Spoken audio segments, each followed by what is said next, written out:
தமிழகத்தின் 17வது சட்டமன்றத்திற்கான பொது தேர்தல் வரும் ஏப்ரல் 23ஆம் தேதி நடைபெறும் என இந்திய தேர்தல் ஆணையம் அதிகாரப்பூர்வமாக அறிவித்துள்ளது.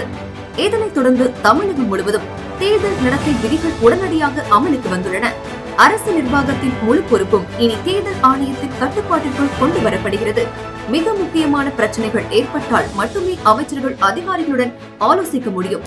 அதுவும் தேர்தல் ஆணையத்தின் அனுமதி பெற்று செயல்படுத்தப்பட வேண்டும். தேர்தல் நடத்தை விதிகள் அமலில் இருக்கும் மே 6ஆம் தேதி வரை பொதுமக்கள் உரிய ஆவணங்கள் இன்றி 50,000 ரூபாய்க்கு மேல் பணம் எடுத்துச் செல்ல தடை விதிக்கப்பட்டுள்ளது.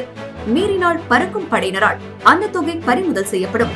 வாக்காளர்களுக்கு பணம், மது அல்லது பரிசு பொருட்கள் கொடுப்பதும் வாக்காளர்களை மிரட்டுவதும் கடுமையான குற்றமாக அறிவிக்கப்பட்டுள்ளது.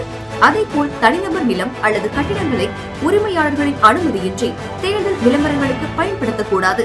அமைச்சர்கள் அரசு அதிகாரிகளை தங்களின் தேர்தல் பணிகளுக்கு பயன்படுத்தவோ அல்லது அரசு வாகனங்கள் மற்றும் உபகரணங்களை பிரச்சாரத்திற்கு எடுத்து செல்லவோ தடை விதிக்கப்பட்டுள்ளது. அரசின் அதிகாரப்பூர்வ இணையதளங்களில் அமைச்சர்களை புகழ்ந்து பேசவும் தகவல்கள் இருந்தால் அவை உடனடியாக நீக்கப்பட வேண்டும். புதிய திட்டங்களையோ நிதி ஒதுக்கீடுகளையோ அமைச்சர்கள் அறிவிக்க கூடாது. ஏற்கனவே தொடங்கப்பட்ட திட்டங்களாக இருந்தாலும் அவை ஆளும் கட்சிக்கு சாதகமாக தெரியும் வகையில் விழாக்கள் நடத்தப்படக்கூடாது. இயற்கை பேரிடர் அல்லது முதியோர் உதவித்தொகை போன்ற அவசர தேவைகளுக்கு தேர்தல் ஆணையத்தின் முன் அனுமதி பெற்றே நிதி வழங்க முடியும். இந்த விதிமுறைகளை மீறும் அமைச்சர்கள் மற்றும் அதிகாரிகள் மீது தேர்தல் ஆணையம் கடுமையான சட்ட நடவடிக்கை மேற்கொள்ளும் என எச்சரிக்கப்பட்டுள்ளது.